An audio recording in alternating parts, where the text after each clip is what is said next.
honey, don't you know I'm here now? All righty, folks, welcome back to the Captain's America Radio Show. We are rolling along here, and joining us right now on the telephone line, we have candidate for the Florida Senate seat on the GOP side, Marco Rubio. Marco, how you doing, sir? Good morning, Marco. I'm sorry, I had the mute on. I didn't want you to hear. Can you hear me? Yes, I can now. Yes, sir. My forewarning, I'm here with the 4 kids. They're home from Christmas break, so there's a little bit of background noise. Hey. Everyone understands. Hey, that's good, and Merry Christmas to you and your kids. And by the way, we want you to say Merry Christmas to a Marine we have in studio, Lance Corporal Johnny Williams. Corporal, Merry Christmas. Thank you, sir. Good morning, sir.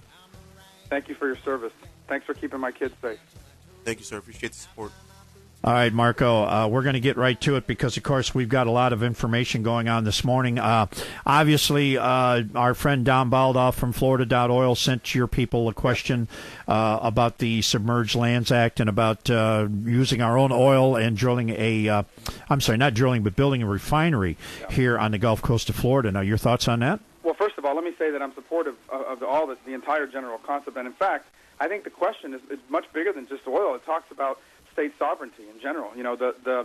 If you read the executive order and the Submerged Land Act and what it's all about, it really is about asserting the rights of the states. The states have all the powers in our system of government. The federal government's only supposed to have the powers the states, quite frankly, the sovereign people allow them to have.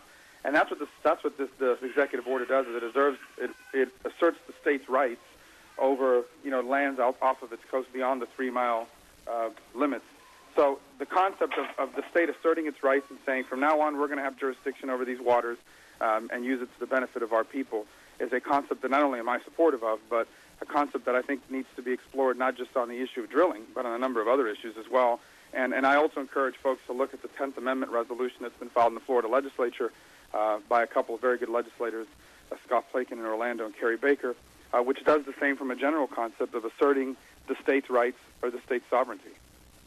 Okay, now, a refinery in Florida, good idea, bad idea? I think it's a positive. Not only is it an employment creator, but in terms of national energy policy, it's good for America. I think the ability of America to generate its own sources of energy, whether it's petroleum, natural gas, or new technologies that will one day create new sources of energy that we can't even describe right now using today's vocabulary, all of these things are a positive for America. They're also necessary from a national security perspective.